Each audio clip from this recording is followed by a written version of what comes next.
TV shows for kids play an important role. They can be educational like Sesame Street, teach kids kindness like Mr. Rogers, or get kids excited about reading like LeVar Burton on Reading Rainbow. But there was one kids' TV show network that did things differently, making fun comedy for kids and bringing in music from real artists. I'm of course talking about Nickelodeon in the 90s. Do you remember how insane this era was? Let's give a quick review. Coolio did the theme song to Kenan and Kel. The theme for Cousin Skeeter was 702. All That's theme was TLC. But it's not even just the theme songs. All That's musical guests were crazy. Gives me great pleasure to introduce you to our musical guest, Brandy. Let's all give a friendly round of sound for 112.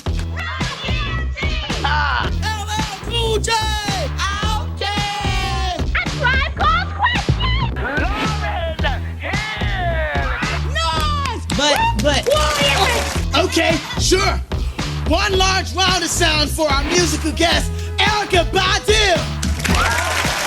Looking back, this is mind-boggling. I mean, any show that featured all of these artists in their prime would be crazy, let alone a kids show. All That and 90s Nickelodeon in general introduced a new generation of kids to some incredible music. In fact, as we'll explore later, I wouldn't be on your screen right now if it weren't for 90s Nickelodeon. So I had to get some answers. How was this possible? How did shows like Kenan and Kel and All That become what they were? How did they book these insane musical guests? Did they know the impact they were gonna have? Why did 90s Nickelodeon music slap so hard? To answer these questions, I talked to these guys. I am Heath Seifert. I am a writer, producer, showrunner. My first real gig was as a writing partner with Kevin Kopelow on All That Season 1. I'm Kevin Kopelow, and I have the exact same information as Heath Seifert, saying I've been writing and producing partners with Heath for about 30 years now, and went from All That to Kenan and Kel.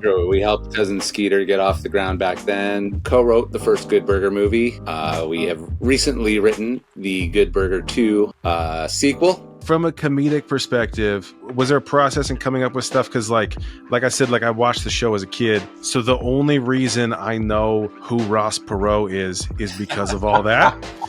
Nice. But looking back, that's such an obscure thing for a kid show. Yes. I would say that Ross Perot is almost an exception to the rule for how we go about writing kids' TV. I mean, it helps that we're immature, but also I think in terms of coming up with stuff, we always just try to think, well, what's funny to us? What's crazy? What's funny? What makes us laugh? And I think why we've managed to be successful for so long is we've never written down to kids. We've always given them credit, assumed they'll get the jokes. It's not about trying to sneak in adult jokes into the sketches, but for us it was just about let's write stuff that makes us laugh and assume the kids will get it. And for us, we would generally avoid real specific cultural references like Ross Perot because or if we used them, we were like, this has to be really funny and obscure, whether you get the reference or not. So it's cool if you get it, but you don't have to get it to be laughing at that. All That was created by Brian Robbins, who also directed a hip-hop documentary from 1995 called The Show. And as Heath and Kevin told me, this played a role in the musical guests on All That. A lot of it generated because Brian Robbins, who created the show, All That, was a big, huge hip-hop rap fan. And so, he was producing, I remember he was directing a movie at the time called The Show. And it had it was a show they shot in Philadelphia, and it had all the big up and coming and whoever was huge at the time in this concert. And so he had access to a lot of them. I don't know what came first, the chicken or the egg, whether that's how he met some of them or that's how they ended up on the show. But I know it was a very symbiotic kind of event that happened with us. What's TLC signed on to do the theme song and to appear in the pilot? Well, it's that sends a signal, right? It says this is a cool thing to be a part of. And not to mention they were in sketches that we wrote, and we would do musical intros. So we would have, and because we were in Florida, the bands would come out for a couple extra days or something. So they would just kind of be there. And then that's cool. we could have them in sketches, and they were more than happy to do it. So we would always write sketches hoping they would do it. And then just whatever we could do, we could do, even though they were like a minute and a half or 2 minutes long. But it was really fun. The other huge kids TV network in the 90s was the Disney Channel, which of course has their own history of kids in the Mickey Mouse Club that would go on to be their own huge artists. I mean, people like Justin Timberlake, Britney Spears, Christina Aguilera, even actors like Kerry Russell and Ryan Gosling were Mouseketeers. Nickelodeon was always going to feel a little more dangerous and wild. Irreverent.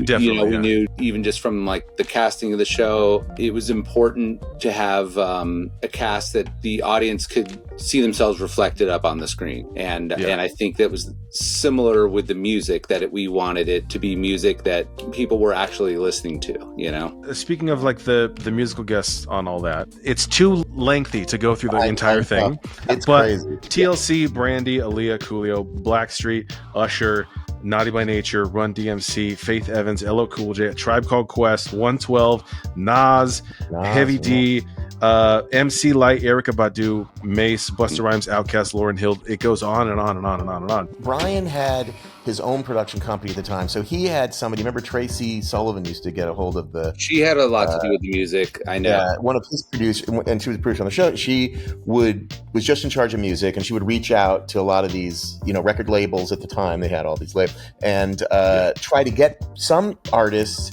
that really weren't that popular too, just try to see what they had, and obviously go for some big names.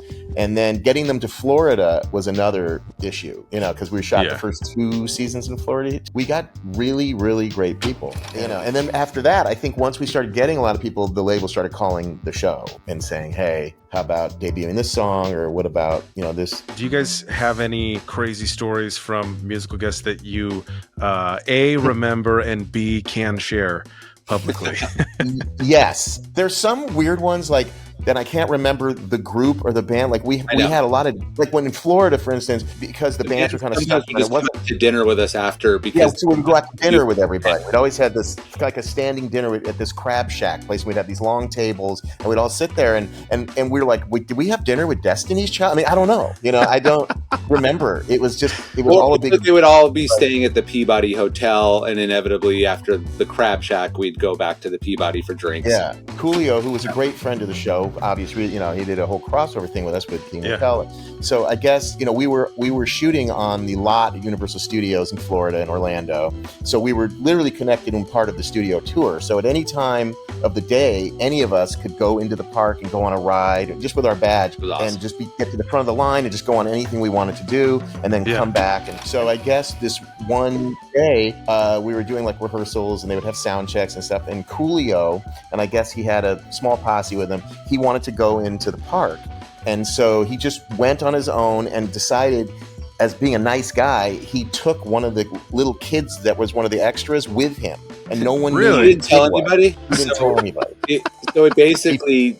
First, it was like somebody kidnapped this kid, is missing, call the police. And then it was like, oh, Coolio and his posse kidnapped him. And it took us a long time to find them, but they were all in the park. As a kid, I watched all that and Kenan and Kel, the Good Burger movie, and loved every second of it. I know it might seem silly, but this show had a huge impact on me and so many other kids who watched it. At what point, or did you realize that the impact this is going to have on a bunch of kids, the upcoming generation? When we were making it, it felt like you had no idea, because the audiences were excited because they're part of a tour and they're coming in, and they didn't know. Season 1 especially, I think a lot of the audiences were just people they went and grabbed in the park, and I'm sure it was on the air at some point during that season, but people didn't know what they were getting into or what they were seeing. We were kind of in a vacuum. I mean, we were in Florida just alone. We were there for a couple of years and shooting these things, and then I remember, because I was in the show,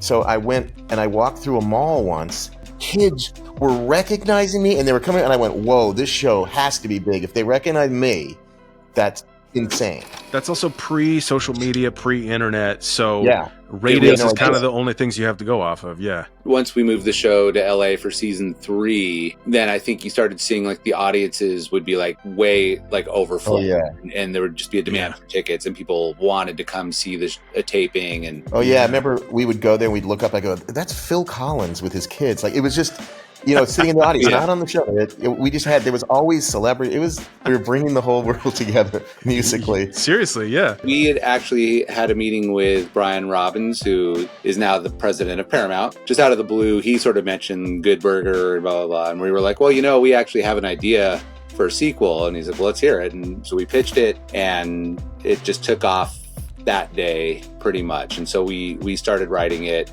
4 years ago. I think the movie comes out Wednesday, and then this will come out 2 days after that on the Friday after Thanksgiving. So we'll pretend it was already on. So most of you have probably already seen it, but for those of you that haven't, it's on Paramount Plus, streaming currently. In their comedy writing, Heath and Kevin said that they don't write down to kids, and looking back, I think that's the biggest reason for this show's success. And I think that idea extends to the musical guests as well. It's exactly what you're talking about. It's not like, okay, let's get these kids acts. It's like, let's get music that kids are probably going to like, but you're not going and getting like, the Wiggles or whatever the equivalent would be for the day. Right. You're like, it was the same concept. It was the same concept. Like, what does everybody like? What do adults like? What do families like? What was going on at the time? They were trying to stay ahead of the curve too. Yeah. I mean, we had, Usher on before he was Usher. He was Usher Raymond at the time. Yeah. Yeah, I think the idea was just to have what's great music, what stuff we want to listen to. Yeah. And thankfully, there were a lot of people that were interested in playing ball. We talked a moment ago about the impact this show had on a generation of kids, but this show also had a huge impact on me directly.